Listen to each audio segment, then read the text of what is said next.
It was a cloudy day in the fall of 1977, and the sounds of screaming children on a grassy field in Old Bethpage, New York, could be heard from blocks away. Boys and girls at the elementary school were contracting a mysterious and highly contagious illness at an alarming rate.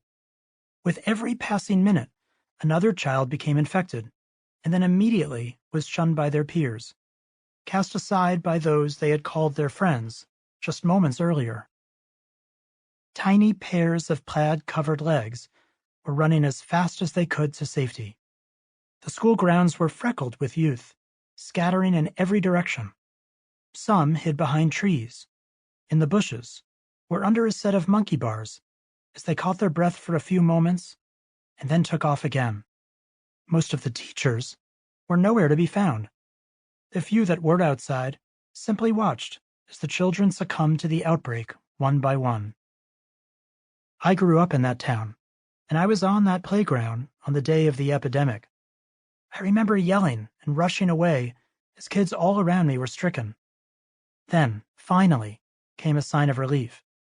Doug and Jill, two of my classmates, announced that they had discovered a vaccine, one so effective that it could instantly eradicate the infection in any afflicted child.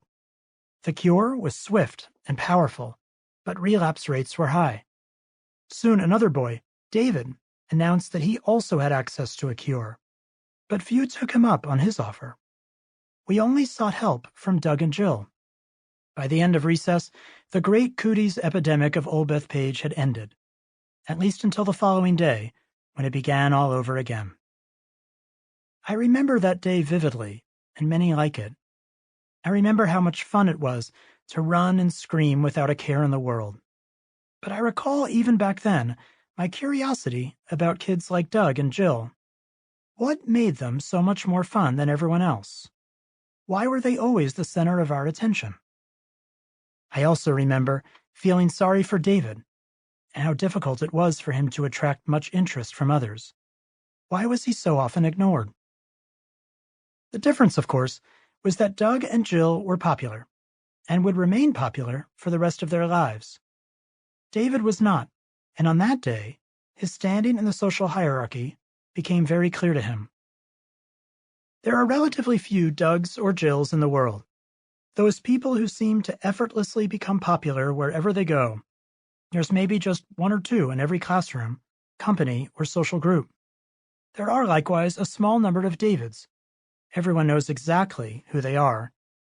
Even at an early point in childhood, and most certainly by first grade, the popularity hierarchy is already established.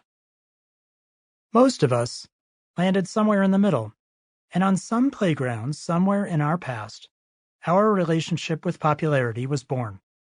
Either we knew we were admired and began to worry about maintaining our special influence over others, or we recognized that others were more popular than us and began to yearn for more attention and positive regard from our peers. Our positions in the social hierarchy seemed so important back then, and for good reason.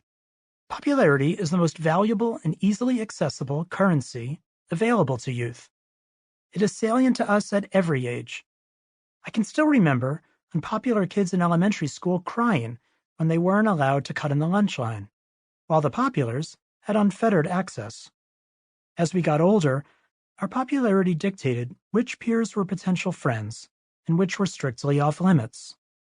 Our cliques' seating preferences in the cafeteria were even organized along the status hierarchy. By high school, we barely spoke to, much less dated, anyone who was less popular than us. We would spend hours listening to adults chiding us to focus on schoolwork or eat our vegetables, but none of that mattered, as much as whether the cool kids at school would greet us the following day. Now, as adults, our parents' advice makes a lot more sense. Our grades really have affected our educations, our careers, and our financial resources, just as our eating habits have had implications for our health and vitality decades later. But is the same true for popularity?